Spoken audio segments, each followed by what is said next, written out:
We have done it. We've done what?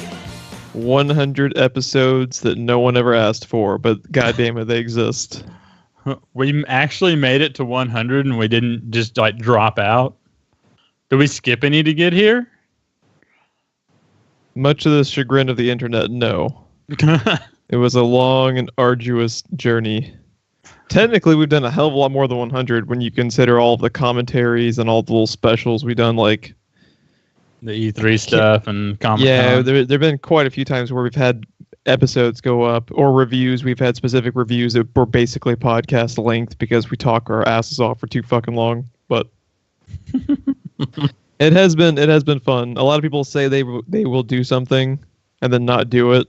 We said we would do a podcast. 100 fucking episodes later, we're still doing this goddamn podcast. So that's something that it is not a successful one, mind you, but it is a lot of fun, and I have had a really, really good time putting together this mediocre show with you, Ron. Yeah, I was gonna say I've actually had quite a bit of fun with it too, and I did not think that we'd stick with it like we have, but it's actually, whether no one watches or not, it's actually pretty fun. Yeah, it's a lot of fun. And why is it starting to sound like a goodbye? Well, it's been a long road, Geoff. We did it. It was a good one. We did it. Yeah. It's where it's gonna switch to that like Stand By Me scene where it starts playing a song and then in like captions it's just like Geoff went on to join the army in 2018. Yeah. But let's not say it on ceremony, Ron. We got some good shit to talk about. Let's get it going. All right. First step in the movie news. First of all, this was kind of a weak news week. I included a couple of stories that I thought were pretty fun, even though they aren't really news. And you'll get what I'm referring to when we get to it. But first up, Jordan Peele explained why he backed out of the Akira remake when he was offered it. Ron, why don't you give us his quote on it? He says, I think I could do it if the story justifies it. Akira is one of my favorite movies, and I think obviously the story justifies as big a budget as you can possibly dream of. But the real question for me is, do I want to do pre-existing material, or do I want to do original content? At the end of the day, I just want to do original stuff. This is fantastic news for the career of Jordan Peele. Because most directors, once their first movie is as big of a hit as Get Out was, like it's one of the biggest hits of the year as far as budget versus revenue intake. And for him to not jump at the first big franchise, because Akira, it's not exactly like a Marvel movie, but it's a pretty fucking big franchise. Like they've been trying to get an Akira movie made for what, like 30 years? Something like that. Yeah, it's insane. That's like really the first, and names like Christopher Nolan have been attached and unattached, and it's been crazy. Yeah, I think it's crazy. Like like a lot of people have been, when his name was being thrown around for it, like a lot of people were kind of talking about what you would need to do to adapt it. To adapt it to an American audience. You would almost lose like the whole purpose of doing it in the first place. I don't know. I haven't actually seen it. So what do you think of an Akira movie? Do you think it can work? It can definitely work. For an American audience, I think you could do it. I don't think it'd be easy, but I think if you got it in the hands of a good writer, I think it could be done. Do you think it is harder or easier to adapt than a good Ghost in the Shell movie? I think it'd be more difficult than Ghost in the Shell. Really? And I would say Ghost in the Shell is difficult too. Yeah, it's difficult. At least doing it correctly. It shouldn't be as hard as they made it. you know? Yeah, we did get a little bit of news as to what his next project actually is going to be. It is not something he is actually directing, but it was announced today that he is teaming it with Bad Robot to actually produce an HBO series, which, for those unaware, Bad Robot is J.J. Abrams' producing company that's been behind like all of the Star Trek movies and Super 8 and stuff like that. The HBO series is based off of the novel of Lovecraft Country, which was something. Had you ever heard of this? I've never heard of it, I had but I'm never white, heard of it. so... The novel was written by Matt Ruff. It's an hour-long drama in typical HBO fashion. It's being written by Underground's Misha Green. I looked up a little bit more on Misha Green. She has done episodes of stuff like Sons of Anarchy, which it's pretty good pedigree as far as writing. It's described as an anthological horror series that reclaims genre storytelling from the African American perspective. And I know you haven't seen Get Out yet, but that could not be more up Jordan Peele's alley. It's just, I think it's a match made in heaven. With those two producing teams, they have a talented showrunner and HBO. It's not just Bad Robot either. I read J.J. Abrams himself as a producer on the project too. I could see it being a thing where Jordan Peele will not be super hands-on, but I could see it being a thing where he would end up directing like the pilot episode and maybe season finales and stuff like that. Right. So yeah, it seems pretty interesting. I like where Jordan Peele's career is trending. Have you seen Get Out yet? Not yet. I think it's getting really close to being out on Blu-ray. We'll have to watch it one day because it's a great movie. Yeah, it's, if nothing else, like HBO, you have your favorite shows and your least favorite shows, but HBO does not really make a bad series. So, and you've seen what their casting is like in various shows. We talk about Game of Thrones all the time. I mean, I'll try it. It may not be my favorite, but I'll try it. I will definitely be checking it out. It's got a lot of talent behind it. Absolutely. All right. Yeah, we need to get you in on Get Out too, because Get Out's fucking awesome. I would like to get in on Out. I would like to talk about it once you get to watch it. Okay, this next story. Yeah, I saw this in the notes and I said out loud, "What the actual fuck?" This news story is like, as soon as I saw it, I was like, "This is going to end up being one of the best stories of the year." This is just priceless. I see the tweet at the end. Okay. 37-year-old in Texas is going out on a date arranged with a woman he met online. They are going to see a 3D showing of Guardians of the Galaxy Volume 2. So everything's okay so far. And then the date goes horribly awry. And it ends up in the guy suing the woman for $17.31, which is the exact price of his ticket. And his reasoning, which this is officially filed through the fucking Travis County court systems in small claims court. Oh man, okay. Let's see. I'm just trying to remember what some of the quotes were. His claim cited the woman checked her phone numerous times during the film and responded to text messages. And they actually, the newspaper, I would do a little bit more research into it. The newspaper actually ended up finding the woman, but she has remained unnamed for obvious reasons. But she was just like shocked and horrified because she said her actual quote and reply to it ended up being like, I replied to like 2 text messages in the first couple minutes of the movie, then I put my phone away. I'm not a bad woman. I just went on a bad date. That was like paraphrasing. And then to make the story even better, who stumbled upon the story other than James Gunn, Mr. Guardians himself? He tweeted, "Why stop at suing? She deserves jail time." Which I agree with. But dude, this is the firstiest of first world problems that I have ever heard in my life.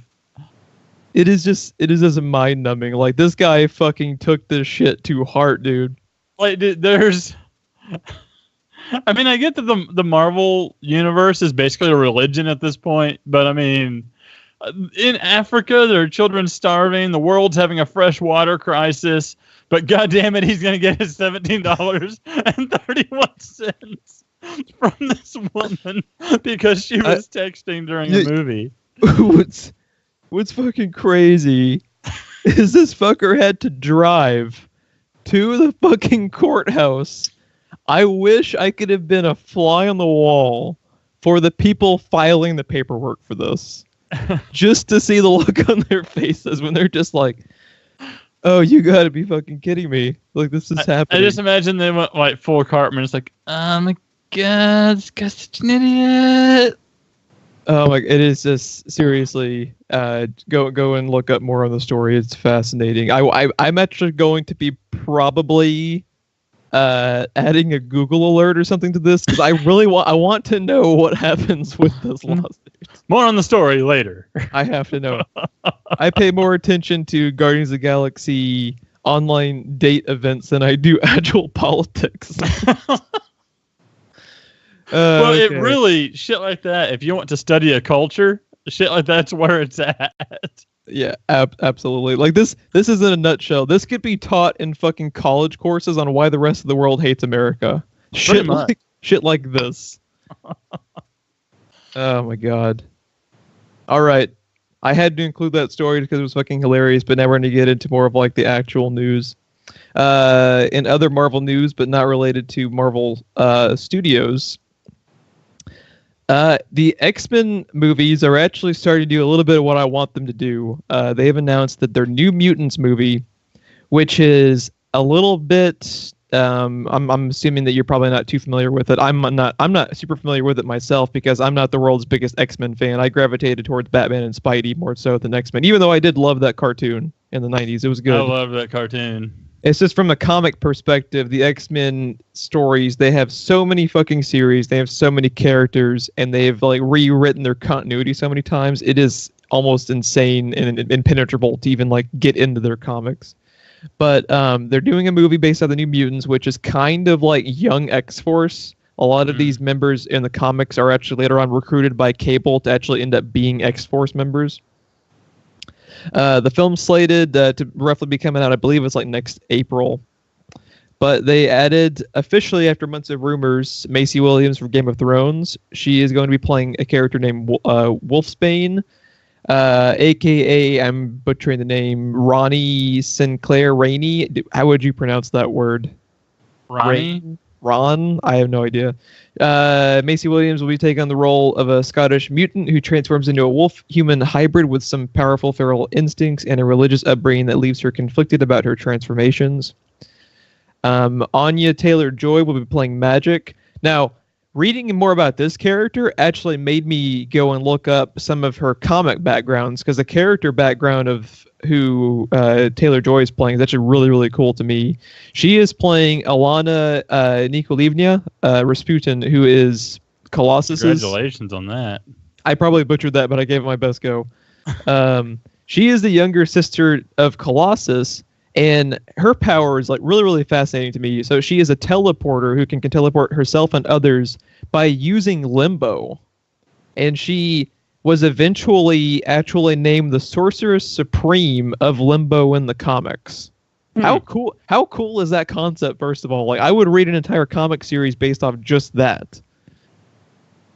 Yeah, that's like, whoever thought of that, that is legit application of the comics storylines that are at their disposal, because I would, in a million years, I would never have come up with all of that. So that's one character, and the other's a werewolf. A religious werewolf. And the other's a werewolf. A religious werewolf. So, I mentioned Maisie Williams is from Game of Thrones. Anya Taylor-Joy is from Split and from The Witch. I didn't really care for The Witch, but she is great in it, and she's really, really good in Split too. I think she's really talented. Never seen either one of those. So yeah, I'm actually this makes me happy is that they're putting effort into building up the cast for their other stuff that isn't titled X-Men, which thank God, because I think if they're gonna continue making good movies at all, they've got to quit making movies about fucking Cyclops and Jean Grey and Storm. They need to focus on X-Force and Deadpool and Cable, New Mutants, all the other like I was just mentioning earlier, like their comics background is so diverse and they have so many dozens of cool characters. Just like no one's just ever having the X-Men alone, you have a whole Marvel universe to itself. Exactly. And then like just like we were talking about, like this character Magik, who's the Sorcerer Supreme of Limbo. That's a really, really cool character to explore for a movie, and I'm glad to see that they're actually getting for young actresses under the age of 20. These are A-list actresses they've attached to it, so I think it bodes well, and I'm glad that with this they're making an effort at bringing in a good cast. With Deadpool 2, they already brought in Brolin for Cable. I think they're finally getting, after X-Men Apocalypse, which wasn't a terrible movie, but I think they're finally realizing that they need to quit just retelling the same fucking stories about the main core 4 X-Men over and over and over again, and use what you have at your disposal. So I think it's... Yeah, that's my biggest complaint, is we just cannot get past the main stars of the cartoon. Yeah. I get it. We grew up with those characters, so you're going to give them to us. But by God, I'm just drowning in fucking Cyclops and Jean Grey, and Storm is so underutilized. Oh, don't even get me started on fucking Storm, dude. They butchered that character so bad. You want to know who else? If they can't get a Gambit movie going, throw Gambit in X-Force. Why not? Gambit would work perfectly playing off of Cable and Deadpool. I think it'd be a lot of fun. I think they are trending upwards because it was starting to look a little bleak for the future of the X-Men movies. It's been bleak for me for a while. Let's see. Fox also announced there's another X-Men spinoff TV series, sort of like Legion, but it's more associated with the comic and film universe, where they actually end up name dropping the mutants and the Brotherhood of Evil Mutants and stuff like that. You saw the trailer just a few minutes ago. What did you think of the trailer for it? I don't know. It seemed kind of stupid. I think I would rather watch Gotham than I would want to watch that, to be honest. I would rather watch this than say Gotham, but that's not exactly like putting a high bar to jump over, Gotham. It looked to me like CW angst to the nth degree, and with the whole I'm a mutant and my dad is the type that locks us away, it just seemed very cliche to me. It did seem I don't know if it's super cliche, but I think it is incredibly generic. It's pretty generic, and to me it's cliche. I'm not talking about just in the comic world, anything. My dad's a criminal and I'm a bank robber. How many times has that been done throughout all the different genres? I don't know. It did not appeal to me in the least. I'm not jumping at the bit to watch it. I will probably watch the pilot just out of curiosity. The showrunner behind it is, I think his name is Matt Nix. Whoever the showrunner of Burn Notice. So Okay. they have their showrunner has a good pedigree. Bryan Singer is on board as an executive producer, and he's actually directing that pilot.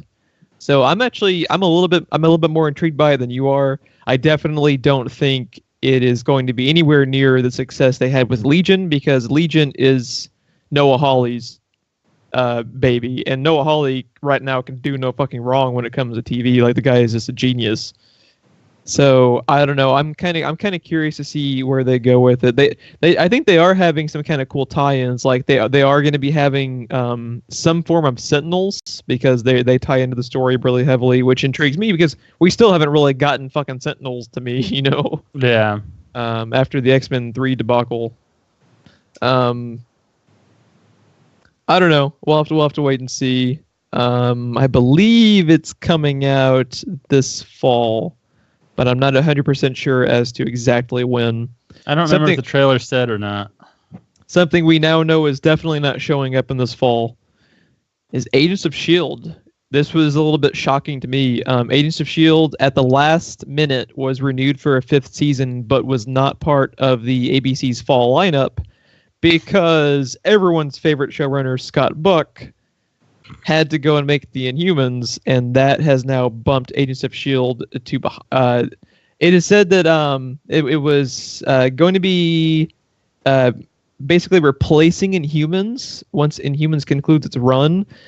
Now, when exactly that means Agents of S.H.I.E.L.D. comes into the fray, I'm not 100% sure, because this could mean from anywhere from like middle of October to like January. It all depends on when they want to pop it in. So I can kind of tell from your reaction, you're not exactly pleased, just like me. I'm not happy about it at all. I mean, one, the only reason anyone gives any shit about the Inhumans is Agents of S.H.I.E.L.D. People don't even read those comics. I mean, I don't see the point in this. And then you're going to give it to the iron-fisted guy. That is the thing about Inhumans. It just blows my ever-loving mind. How you are Marvel. The same people who have crushed it at almost every stage of both television and the silver screen. The dude hands in the fucking Iron Fist scripts that include the line, "You are as slow as pig swimming in gravy," and you don't immediately fire that motherfucker. Let's give him another show, you guys. What? I don't even know. Maybe they're mentally as slow as pigs swimming in gravy. Now here is the other thing that is interesting about this storyline. Inhumans is debuting on Friday nights at 10 p.m. Eastern Time. Agents of S.H.I.E.L.D. will then be replacing Inhumans in that exact same time slot. Now, ABC foresaw this and actually added along with the statement saying it's either going before or right after Once Upon a Time. So their kind of like PR statement along with it was, we're trying to turn Friday nights into kind of like mecca for geeks, and for fantasy and genre nuts. Now that may be your intention, but you're full of shit, because I'm going to go off the last 25 years of television history numbers, which say Friday night is the kiss of death for TV.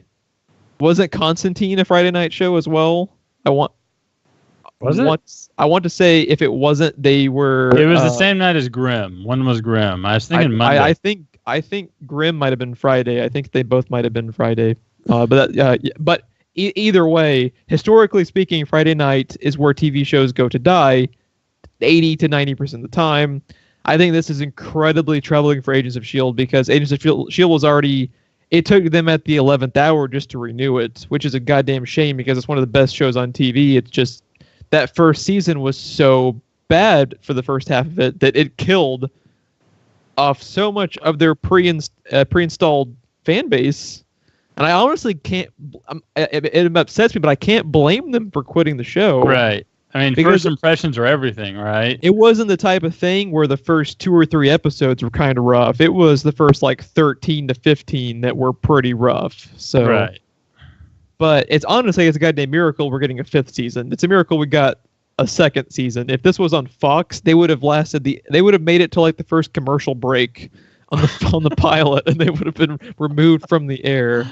Now, my question to you, actually, I've got 2 questions. One, the picture that you put with this in the notes, did you see Coulson's face? I fucking love it. Yeah, it's kind of badass. Yeah.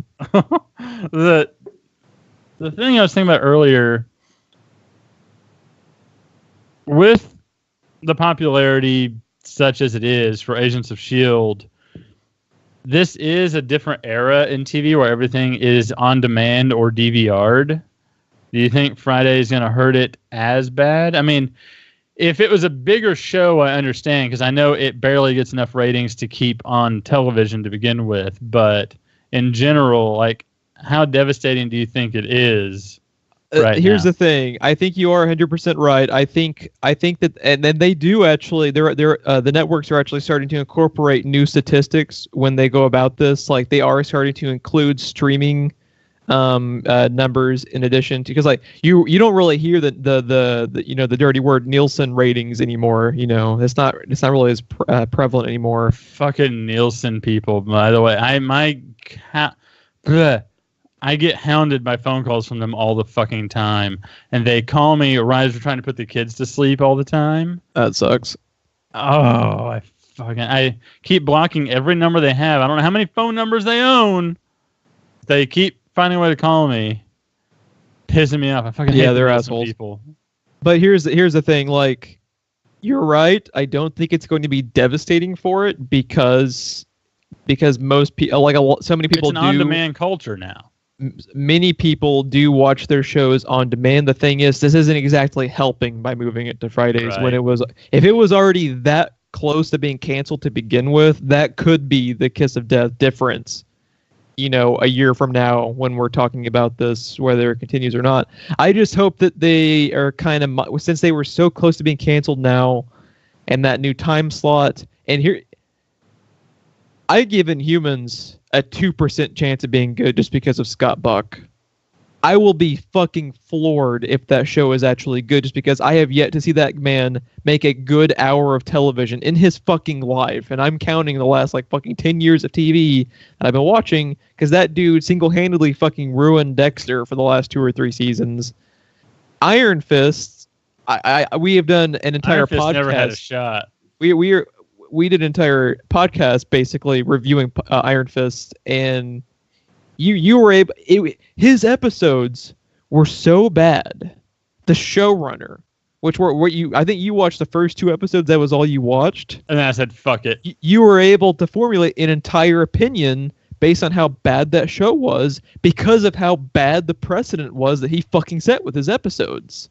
Your showrunner episodes should be like the Benioff and Weiss. Like, when you see the showrunners' names pop up on screen before the episode starts, you should sit up in your seat and go, "Oh shit, this is going to be good." Not, "Oh fuck, it's a Scott Buck episode." I don't even know. I don't even fucking know. I don't have any hope for it. I didn't care to begin with, to be honest with you. I might watch the pilot. I don't know. I'm so strapped for time now for television and movies that I have to pick and choose. And I don't know. I might try to find time eventually for the pilot, but I don't know. The Inhumans, they do have some cool backgrounds, and they do have some cool characters as far as the comics go. They do have Mr. Ramsey Bolton on there, so I do think he will at least be good in his scenes, because he's the type of actor I think that can be good regardless of if Scott sucks writing his dialogue for him. He'll at least be passable. We will know that's true when he compares someone's speed to a pig swimming in gravy. God damn it. Fucking hate Iron Fist so much. I'm curious about the Defenders on Iron Fist, not to get too far off, because I want to see how he's used there. I think what? I think he's going to be perfectly fucking fine, and thank God that I think he's going to be good in that show, because that might be the final dagger in fucking Scott Buck's career. That like they even were able to make Danny Bland a good character after you fucking ruined him for 13 episodes. So dude, I hope that they went out of their way to make him a good character, just to piss all over that fucking Iron Fist show. Dude, not bitter at all. The worst people are the ones that have like the best careers. So no, he's gonna be around for a while. Like I said on the Iron Fist review, he's like the fucking bad guy in John Wick. He has a vault with blackmail material on half of Hollywood. That is the only excuse that he has for getting war. But yeah, we'll have to wait and see how the whole Agents of S.H.I.E.L.D. Thing happens. But in the meantime, enjoy Agents of S.H.I.E.L.D. while you have it, because good God, was this season amazing. I'm so excited. Pretty good. I'm so excited to get to watch the finale, which people were saying. I stayed away too much, but people were saying the finale was really good as well. So I'm looking forward to it. I don't see how it could be bad with the way the last episode ended. All right, we mentioned Mr. Ramsey Bolton, so let's talk about some Game of Thrones, Ron. Yes. Wait, this is the wrong podcast. All right. Recently, I think it was just last week, we talked about how Game of Thrones has the kind of like the writer's room where they're developing potential spinoff ideas. And they'll kind of pick the best of the best and go from there. George R.R. Martin, just the last few days, actually clarified the spinoffs are prequels. and he talked a little bit about which stories will or will not be focused on. So, Ron, why don't you read some of his quotes that I included? This is George R. R. Martin. For what it's worth, I don't especially like the term spinoff, and I don't think it really applies to these new projects. What we're talking about are new stories set in a secondary universe, to borrow Tolkien's term, of Westeros and the world beyond, and the world I created for A Song of Ice and Fire. None of these new shows will be spinning off from Game of Thrones in the traditional sense. All of you who were hoping for further adventures of Hot Pie or Porkins, take your pick, are doomed to disappointment. Every one of those concepts under discussion is a prequel rather than a sequel. Some may not even be set in Westeros. I prefer the term successor show. That's what I've been calling them. All right, let's talk about this for right now. I think this was kind of what we were guesstimating last week. As far as I think, and when he says prequel, I'm gonna double down on what I said last week. I think he means fucking prequel. Like we're going like 2,000 years in the past. I don't think these stories are really gonna have. They're gonna have references.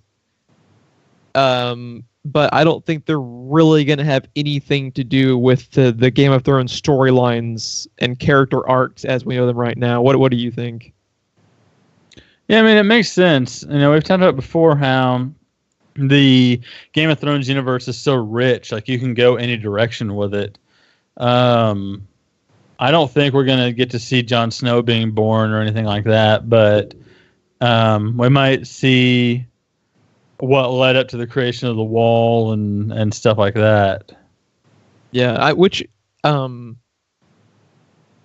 it's not a bad thing. Like I'm actually really excited to see what they do with this because it's so rich, and I think having Martin on there as kind of like a consultant is really, really important too, because he has done spinoffs and stuff of the like. In books, and I think he did like a short story kind of series too. He clarified one story they will not be doing. We're not doing Robert's Rebellion either. I know thousands of you want that. I know there's a petition, but by the time I finish writing A Song of Ice and Fire, you will know every important thing that happened in Robert's Rebellion. There would be no surprises or revelations left in such a show, just the acting out of conflicts whose resolutions you already know. That's not a story I want to tell just now. It would feel too much like a twice-told tale. So I think the guy has a story to tell, and he's not going to backtrack.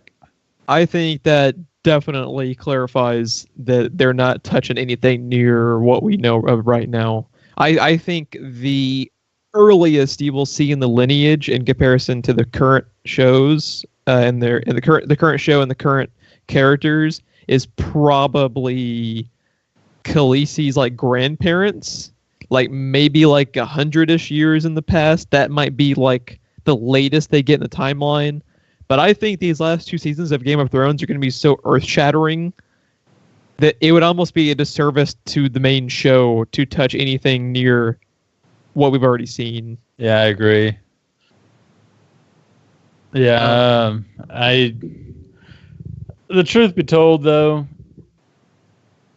I'm going to be watching it, even if it was Hot Pie. Man, I'm going to be watching. I'll be watching the fuck out of it, not just watching it like opening night, no matter. And they know it, those bastards. Hey, at least it shows they were taking it seriously, because I like everything he had to say for sure. And because, like I said, it sounds like he's more concerned with the storytelling than getting the show on the air. And that writers room we talked about last week, people we know that had worked on like stuff like Kong Skull Island and Kingsman and stuff like that. Like they had some really talented people. I don't know if we had mentioned already, but part of this interview, he revealed that there was actually a 5th spinoff idea they were working with. potentially kind of thrown into the pot. So he said there was a fifth writer that was on board with that one. He would not reveal who it was. He was waiting for HBO to do that.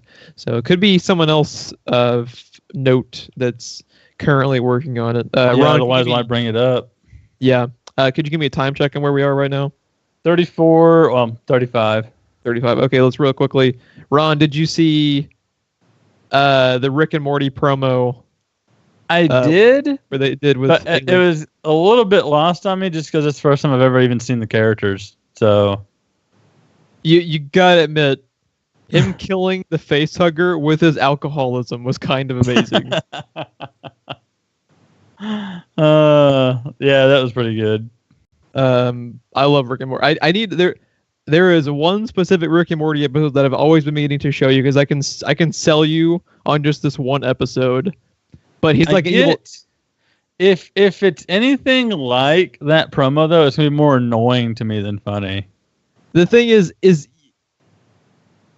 weird. It's like the way it is it almost works back around into being its own charm, but you can't explain it until you actually just watch the entirety of an episode to see what they do, because they'll have this like kind of pretext of being kind of like in your face, kind of like Family Guy, but then they'll work it back around to where there's actually like a lot of subtext to it, like South Park.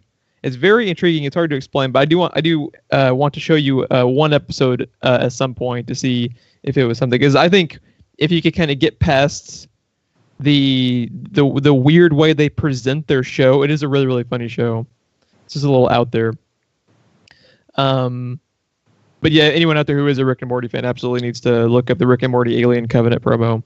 But while we're speaking of Alien, it is of course Alien Covenant week, Ron. We are super stoked. I have not bought our tickets yet because I failed the city and forgot, but I do have time. We will be going Thursday night. But to celebrate the release, we've decided to do basically like a 2.0 of our favorite creature concepts from movies, TV, comics, and games. Goddamn right. And Ron, why don't you get us started? Oh boy. I want to talk me some land jaws, Geoff. Fucking graboids. Is this the one that you were texting me earlier? Like, oh, I know which one I'm fucking talking about tonight. Was this that one? No. This is the one that when we first ended this conversation, the 1.0 of it, and we texted each other like, I can't believe, out of all things, I forgot to mention this. This was mine. Okay. I cannot believe, as big a fan as I am of Tremors and that whole franchise, that I didn't even mention graboids last time. Yeah, you kind of you kind of failed. Yeah, that was a pretty big fail on my part. Yeah, it's a pretty big fail. If you're not familiar with the Tremors franchise, 3, 4, and 5 are basically B movies straight to DVD release. Actually, I think 5 was straight to Netflix release. I have seen it like in Walmart though. But 1 and 2, Fred Ward, Kevin Bacon in the first one. Fred Ward returns in the second one. Michael Gross is in all of them. But basically, this little spit of a town in the middle of the Nevada desert, population in like the teens probably, and giant underground carnivorous worms that hunt by sound with fucking tentacles, Geoff, that just ratchet out and pull you in. And it's amazing to me. I recently showed you the first 2 films. We've talked about the movies. What did you think of the monsters themselves? Well, first of all, they were after my own heart because there's a lot of practical effects usage. I'm always team practical effects whenever possible. I liked the first movie better, but I think I might have liked the concepts in the second movie better when they split off into a whole bunch of little graboid type dudes. Yeah. They did some interesting stuff with them. My favorite scene that I've seen from the 2 movies of the series that I have seen was what's his fucking line where he's just like, I took them all down with hand to hand. You're gonna know the line better than I do. What's the line? Yeah, it's something like it's talking about how he ran out of ammunition, and he's like, He said the ones that got on board had to take down with hand-to-hand techniques. Fortunately, the rest of them were just in front of the truck, so I just mowed them down.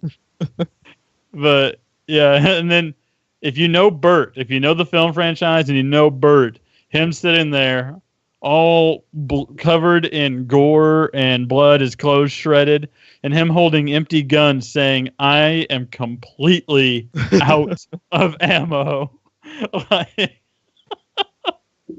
That's so good. Yeah, dude, I fucking love me some graboids. Yeah, and those are usually my type of movies, but I actually like the first two. Oh, so I was going to say one last thing before we move on from them. One thing I definitely appreciate, the second one's my favorite because I love the humor that's in it. But one thing, though, that I always hold two just a little bit higher than one because I have more fun watching it. But I appreciate the tonal shift from 1 to 2. Because 1 is done a little bit like a horror movie. But, I mean, once you've seen Landjaws squirming around underneath the ground, you can't really repeat that in a sequel. So they completely shift the tone to, like, horror comedy from just straight-up horror. So I did appreciate them being smart enough to do that. It was kind of like an unofficial, like, Joss Whedon movie, almost. Yeah, pretty much.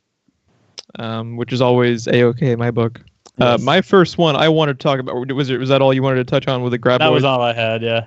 My first one I wanted to touch on is the Deadites from the Evil Dead franchise. Okay. And they are, the reason why I include them is because I love how they all have like a hive mind, right? Uh-huh. But they're all assholes at every step of the way. Every time Ash, especially Ash versus the Evil Dead, really amps this up, but like, good God, they are just straight up douchebags. And this is interesting to me that like Ash is going up against this zombie threat, and they're like the polar opposite in the way they react in like every other zombie. Because it actually kind of makes it fun because, you know, Ash's whole thing in Evil Dead 2 and Army of Darkness and the show is how much of a smartass he is. Well, he's going up against zombies who are also smartass assholes back to him. So, especially in the TV show, I just always loved their back and forth they have. Nice. Because it's an interesting approach to zombies. Because, you know, like the Walking Dead zombies like could not be more boring, you know? Yeah, they're in like Dawn of the Dead type zombies is usually what you see. Yeah. Yeah, no, that's a good one. The one I was texting you about that I cannot fucking believe. It's not butter. That I didn't think about was the Bioraptors in Pitch Black. I think I was actually considering them at one point too. They are a really, really cool concept. It's a really cool concept. They're like a cross between a bat and like a pterodactyl and I guess a hammerhead shark. Like, I don't know. It's pretty crazy in the way that their head is designed, the way they use it to like ram everything and stuff. I don't know. The sound alone that they make, and it's in, you know, pitch black darkness. It's pretty terrifying. You did there. Yeah.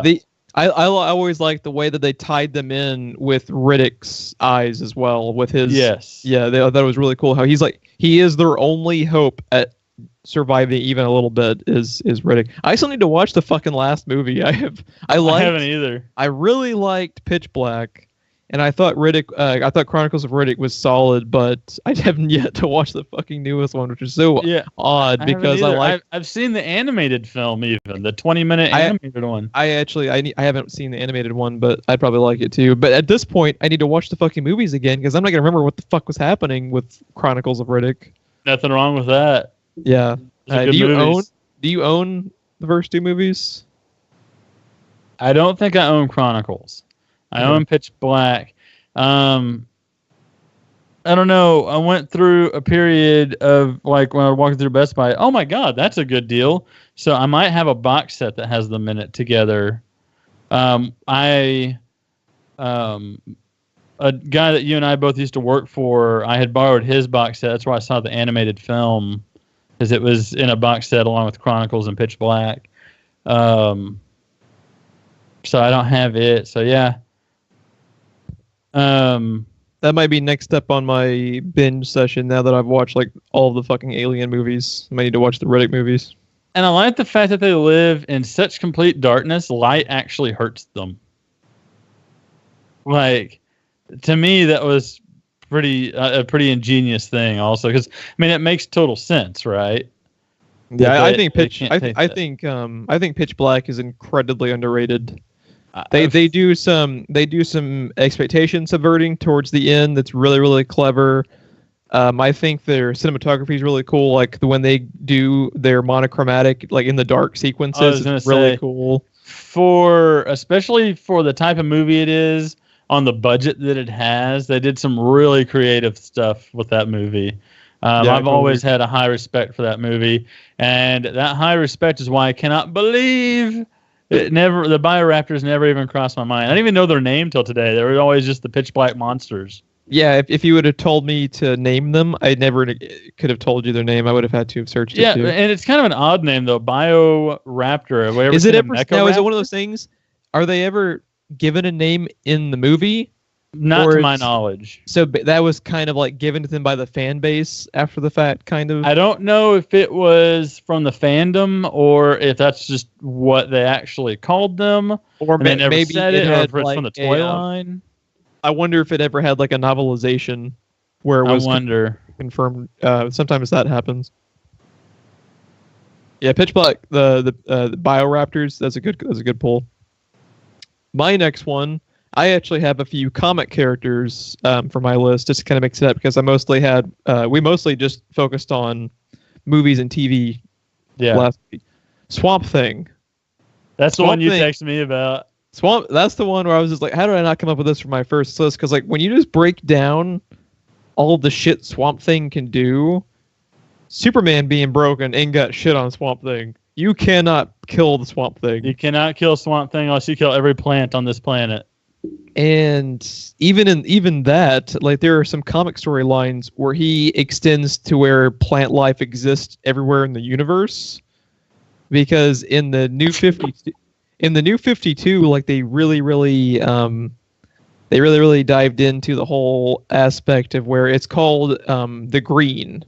Right. That is kind of like the symbiotic relationship he has with plant life everywhere.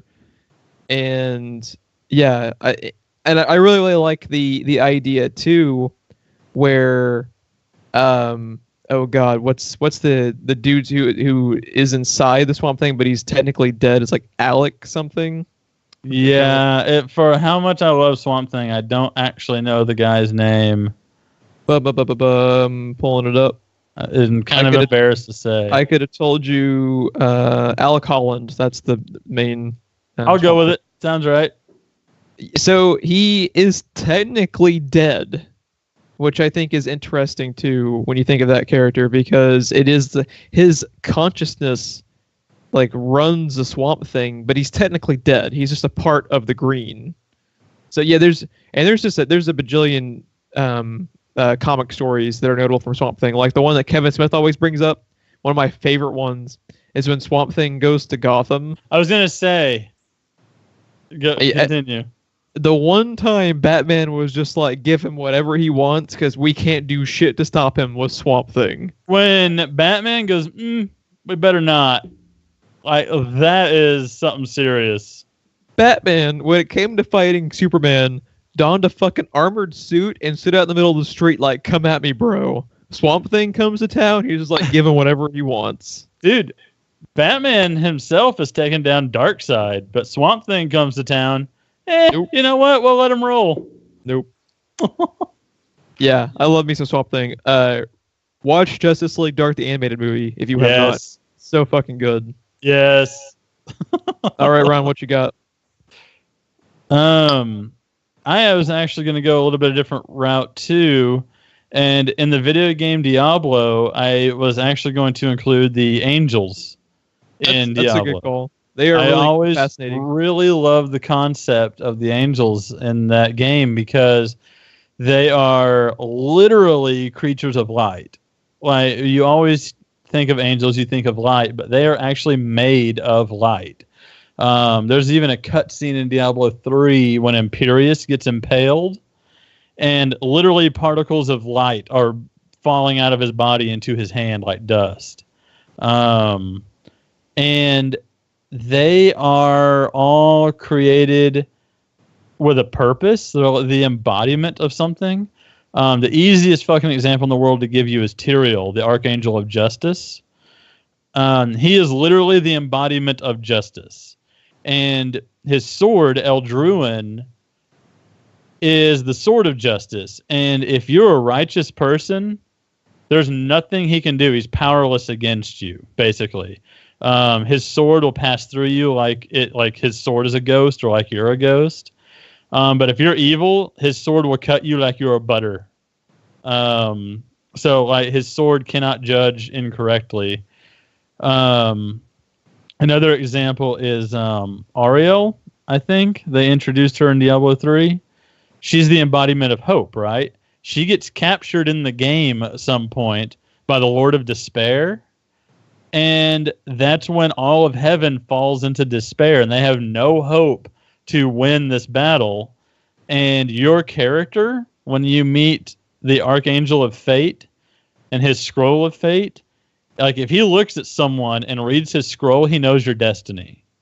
But the only reason your character can fight is because the scroll is blank whenever he looks at you. Because you're one of the few creatures that has the power to write their own destiny. And so once you save her, heaven starts fighting back because now they have hope. Like just all those concepts just always really. Yeah, which is why it makes me so sad that Blizzard will make these like gorgeous 2 or 3 minute cutscenes. It's just like, give me a movie. Give me a fucking movie. I don't want to play your game as much as I want to watch your movie. Man, Diablo 2, I mean, it looks like crap now. But back then, those cutscenes kind of blew your brain. You've never experienced the actual like meat of the lore. Diablo 3 is kind of its own thing. But there is a really cool scene where one of the primevals, there's 3 primevals, you've met Diablo, but one of them is Baal, and there's a scene when Baal's being resurrected that Tyrael tries to interrupt it, and he has a fairly decent fight for a game that came out in 1998 with Baal that results in him losing. But yeah, the angels always fascinated me, especially Mathael, which is the one in the opening to Reaper of Souls, because he was the Archangel of Wisdom. There's nothing that he shouldn't know. And there is an object that most of the lore in the game revolves around that just up and disappeared. Mm-hmm. And no one knew where it went. And he literally went insane because he's the Archangel of Wisdom, but he didn't know where this fucking rock went. And he literally went insane and disappeared, and no one had ever seen him in eons. That's why in the Reaper of Souls opening cinematic, when he just suddenly pops up and lobs 2 guys' heads off, Tyrael's like, Mathael? Like, where the fuck have you been? Again, I fucking adore that cutscene. Give me your motherfucking movie, assholes. Yes, no one can like stop First taste is free, but you're never gonna get the second taste. Oh, fuck God. I know. But yeah, just the fact that alone, like you can go into the lore all night long on the angels, but the fact alone that they literally embody some kind of virtue is always been really fascinating to me. Like I said, heaven's fighting real hard till hope gets captured. Yeah. And then they all fall to despair. Stuff like that I always just really enjoyed about it. Yeah, I always say quit trying to adapt World of Warcraft and adapt StarCraft and Diablo. They're much cooler Please stop trying to adapt Warcraft whether we get Diablo or not. My next one is the symbiotes from Spider-Man. Yes. Which I fucking love me some Venom and Carnage. My favorite Spidey villain from when I was a little kid, being a kid of the 90s, was Venom. Venom was mine as well. All the stuff with Venom and Carnage in the cartoon, all awesome. Did you ever see Spider-Man Unlimited? I think I saw bits and pieces. Did they have a cool Venom arc on it? Oh my God. That episode, that show is still available. I know it's on Hulu, but I want to say Netflix as well. I think I saw it. Yeah. Don't get invested in the series. The series was good. Because it got canceled. It was really good, but they clearly intended to do a season 2, and it ends canceled. on a cliffhanger. Yeah, I figured as much. I actually been meaning to go back and watch the '90s original cartoon now that it's on Hulu.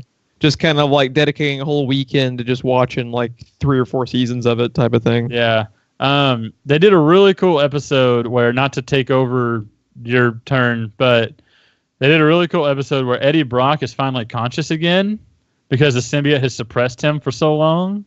He loses the symbiote at the beginning of the episode. And Spider-Man's trying to help Eddie. And the catch is he's finally free, but he's been joined to the symbiote for so long, he's dying without it. And when it cuts to the symbiote can no longer go into symbiosis with someone else. It can only do Eddie, and it's dying as well. Yeah, that's similar. They're now part of each other. It's similar to what they ended up doing in the comics. Like, I believe Eddie Brock actually, because of his exposure to the symbiote for so long, he actually developed cancer. Oh, yeah? Yeah.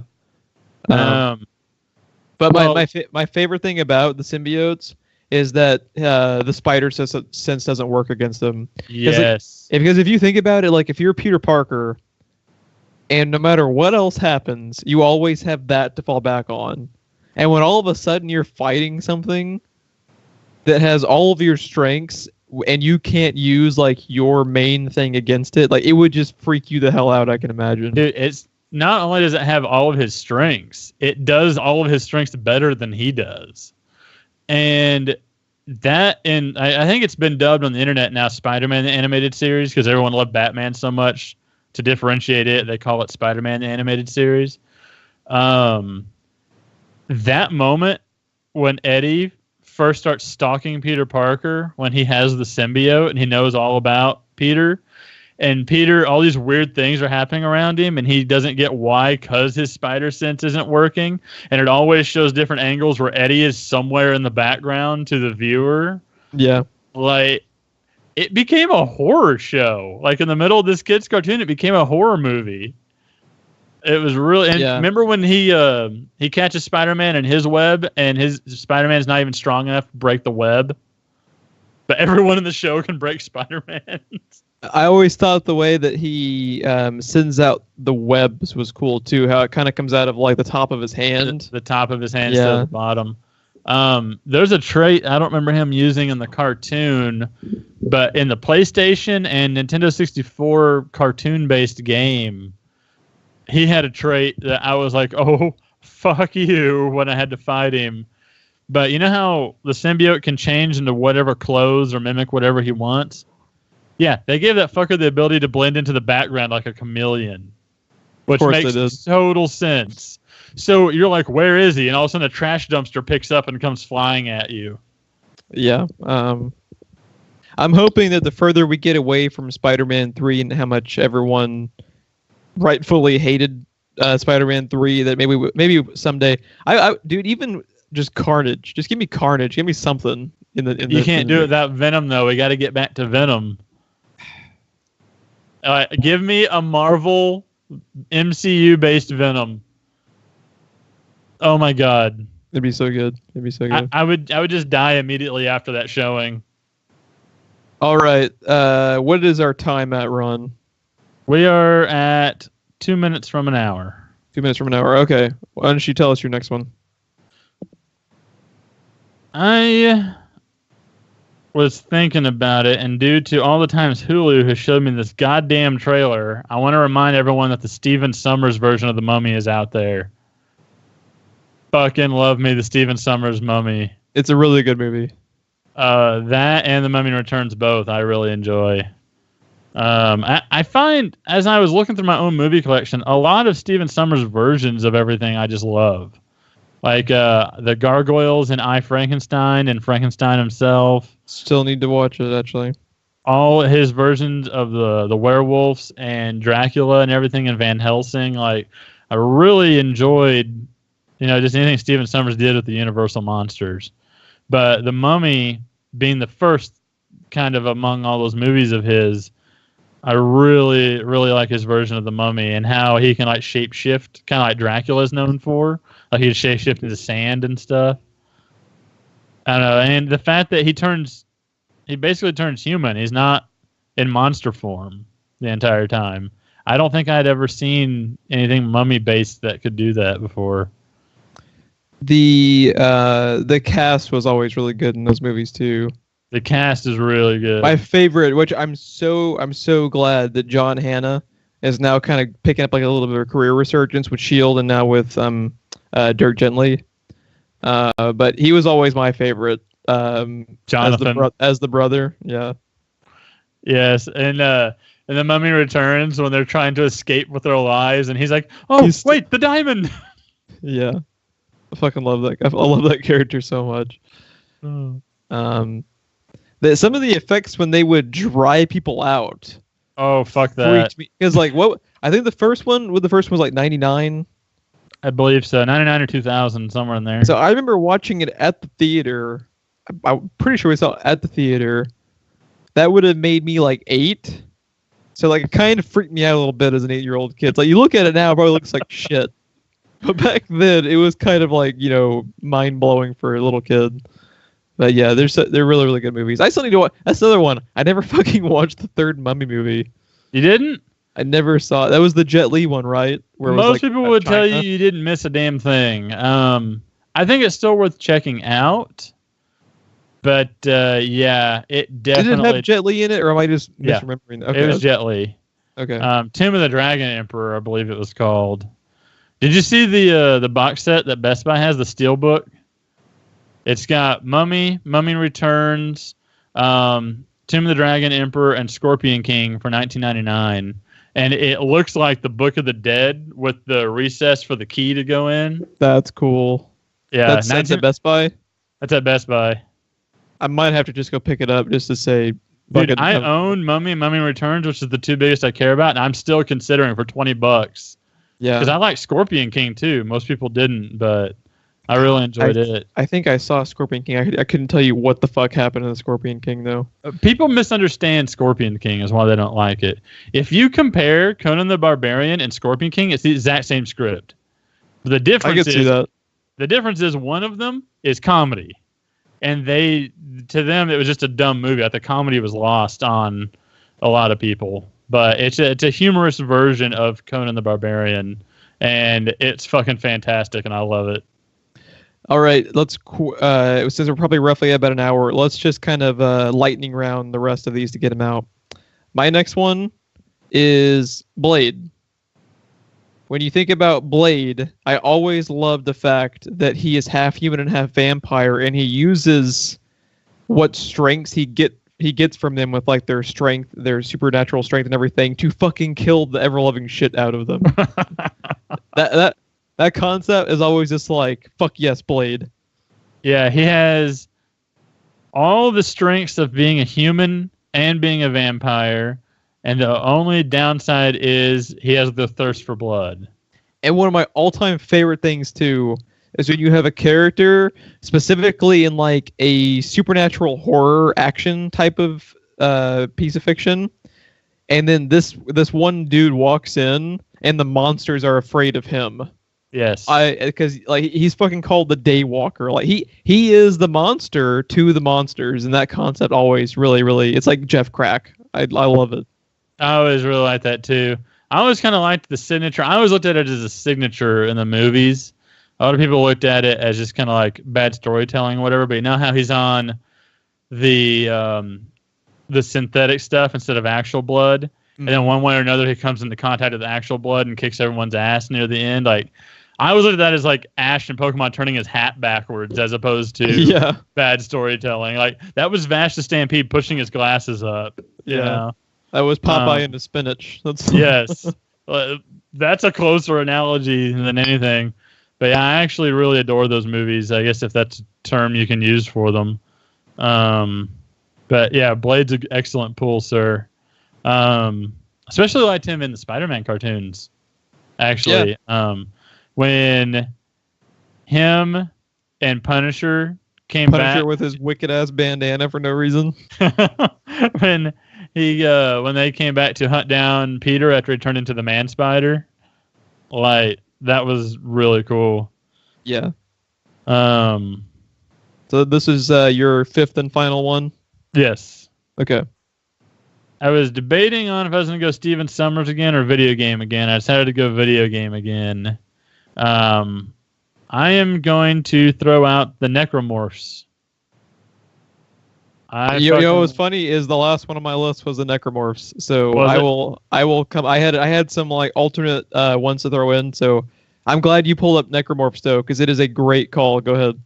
I love the concept of the Necromorphs. It is everything you fear in every horror movie or horror game you've ever played. It is the dead coming back, but they're not like zombies like we talked about earlier. They're more like Alien.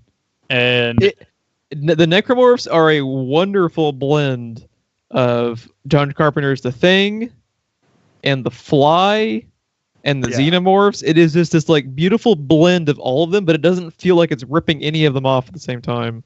Yeah, no, it's done beautifully, and some of the ways it's used in the game, like it's just like fuck you game. And you know what's funny is you only played the first game. You haven't even gotten to the good shit yet. I'm gonna need you to come over and hold my hand. To do that. I'm not playing those games alone, Geoff. We need to play Dead Space 2 for Let's Play at some point because I fucking love that game so much. The Necromorph, to me, the outside of the character concepts as far as what's on paper and like visually from their art design, the concept of switching the gameplay mechanics to shooting their limbs off instead of their head is fucking brilliant. And it was a masterstroke of game design that can never be done again. Yeah, because it's just like that first time you see up on the wall written in blood, like shoot the limbs, and you're just like, that's fucking clever. Like that had never been done before. Yeah, no, everything about the Necromorphs throws them right into my list. Fucking love me some Dead Space. My last one that I will add is Hellboy. Okay. Hellboy is a little bit like my Blade discussion, just a little bit different as far as kind of how he is using what powers he has been given to him to fight. It's one of those things where I always like the stories where it's kind of like the monster turning back against the monsters type of thing. Right.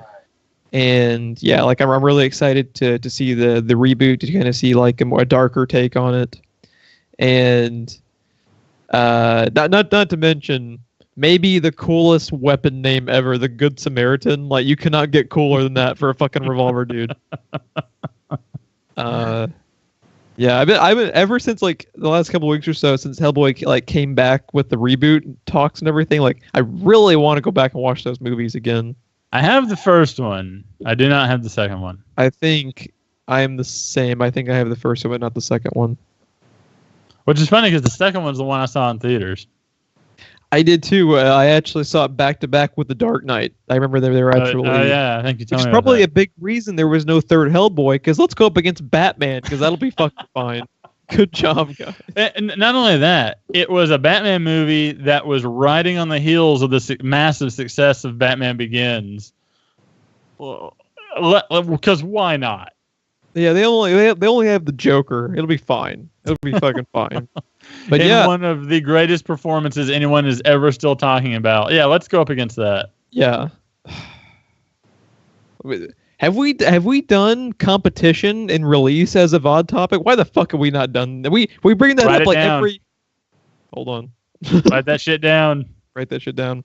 I think that's a wrap for episode 100, Ron. Pretty unbelievable. Yeah.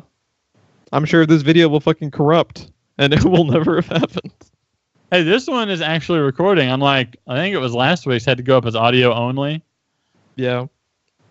Yeah, that was fun. I saw your title cards you put up where it's just like, it looked like you were advertising a funeral almost, or it's just like, however.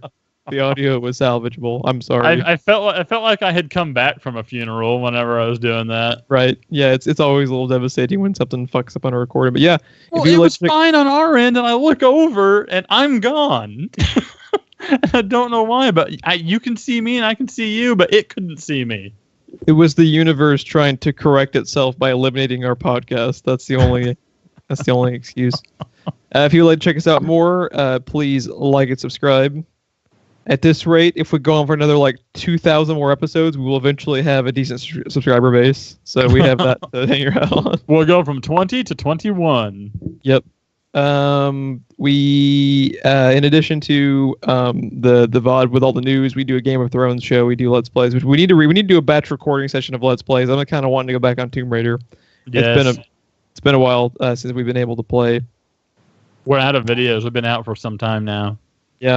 Yeah, we've been lazy. Actually, we've just been fucking busy as shit. We've both been pretty damn busy. It's been pretty crazy. Blah, blah, blah, blah, social media. Yeah, please share us out to all of your friends and family.